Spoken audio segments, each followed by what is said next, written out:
Roller coaster of a week for markets. Traders have had to digest everything from more calls on Wall Street for 50 basis point rate hikes in March to blowout retail sales reports to uncertainty continuing between Russia and Ukraine. Let's welcome on Charles Schwab, Chief Investment Strategist Lizanne Sonders, to get a pulse on all things markets heading into the weekend. Lizanne, always nice to see you.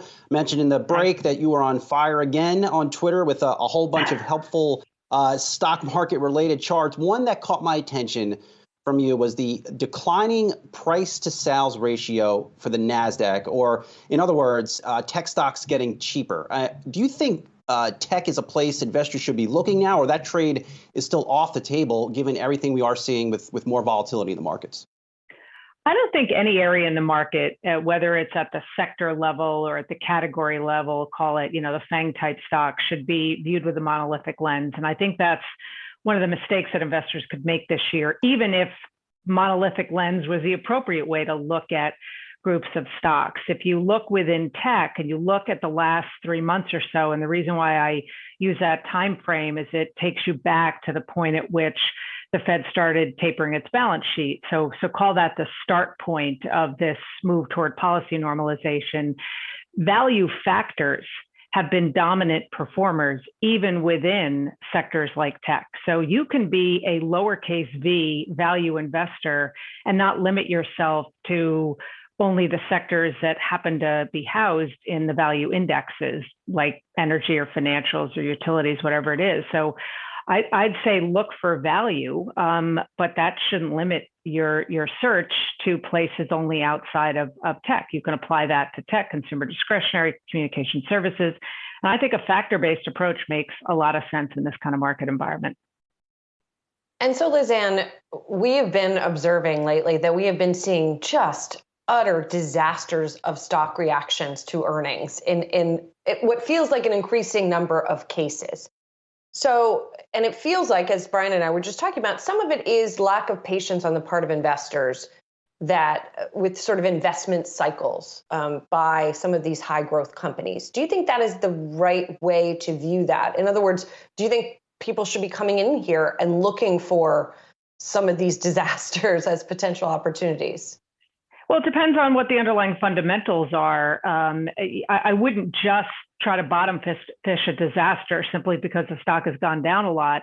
In an environment like this where growth has slowed, we've got negative earnings revisions ratio, you've got the valuation issues that come into much more clarity when you're in a tightening cycle, longer duration, higher beta, higher risk, higher multiple areas are the ones that tend to take it on the chin. So I wouldn't be a bottom fisher if the only thing you're using is a drawdown percent. I think what we're seeing is more discernment on the part of investors. It's part of the reason why equal weight is performing better relative to cap weight, why active managers are performing much better now than they have in years. And even among the FANG type stocks, the big five, the super seven, the grade eight, whatever, categorization, those sort of top 10 largest names in the cap weighted indexes, including the S&P and the NASDAQ, huge divergences in terms of how they're performing, drawdowns as much as 40% in some areas, much more resilient in other areas. And I think that's going to persist. I think quality value fundamentals matter. And if you happen to see a drawdown and the fundamentals are still there, absolutely. But I wouldn't bottom fish purely based on price decline. Is this the new environment, Lizanne? With so many investors we talk to, they have not. I guess it's a little bit of a next generation investor. They have not seen or lived through or traded or invested into rate hiking cycles. But when you see a stock like Roku, down 30% is mind-boggling. Are moves like that more likely as the Fed starts to move higher rates? Well, quite frankly, the lower quality, high spec trade has been under massive pressure throughout the past year. This is not a brand new thing. You look at these cohorts, whether it's non-profitable tech or the SPACs, even the D-SPAC index is performing worse than the SPAC index. Weak balance sheet companies, heavily shorted stocks, the meme stocks, you could throw crypto in there too. So these high spec, high beta segments of the market, those are the ones that tend to come under significant pressure. So you can find examples on a day-to-day basis, but in those aforementioned cohorts, over the past year, you've had drawdowns anywhere from 50 to 80%, depending on what cohort you're looking at. So that's not a prospective thing. That's an environment in which we've been living for quite some time now. And so I guess, Lisanne, the question then becomes, how long is that environment going to persist? Is this for the foreseeable future now that, and a lot of this, again, has to do with, well, it was anticipation of the Fed. Now it's that the Fed is actually going to move and that you just don't have that speculative liquidity that is in the market. At some point, I'm guessing speculative juices will be revived. I don't expect it in the near term. I think what's interesting about the reaction to Fed policy is it's coming not because the Fed has actually started to tighten policy. They're still at the zero bound. They haven't, given us the first rate hike yet. They're still adding to the balance sheet. And what's interesting is this parlor game of how many rate hikes will occur this year. And market has priced in 7. You have folks out there with numbers higher than that. Yet every time I hear those analyses, there's almost no attention on the balance sheet portion of it. When you are simultaneously trying to shrink a $9 trillion balance sheet, and you can apply the equivalency of call it maybe, somewhere between $400 and $600 billion of shrink is the equivalent of a rate hike. I think there's just a number of rate hikes misses the bigger picture of a tightening cycle that is unlike any that we have seen in the past, because of that need to shrink the balance sheet in addition to rate hikes. So it's the combination of what they do.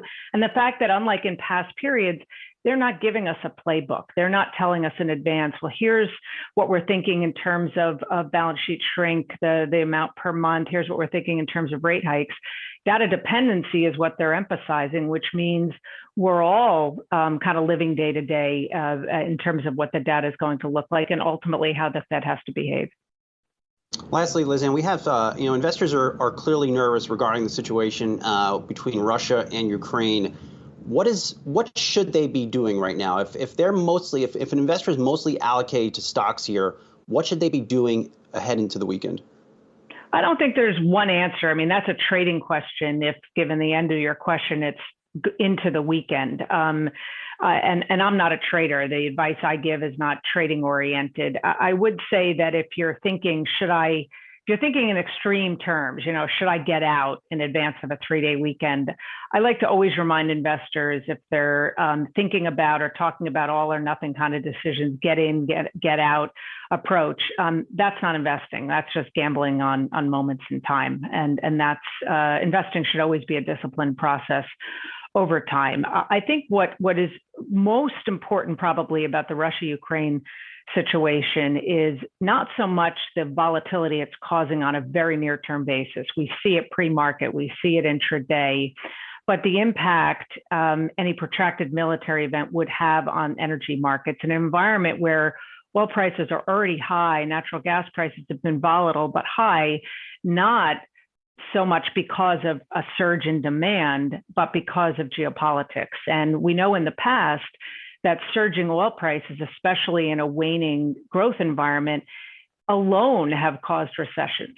So you add that into the mix to energy crises happening around the globe already, and the fact that we're now heading into a tightening cycle, I think it would probably elevate the fears about recession if indeed we see some sort of protracted military event. But to try to game it in terms of portfolio shifts in advance of a weekend or any other point, I wouldn't attempt to do that. I certainly don't have advice on that front.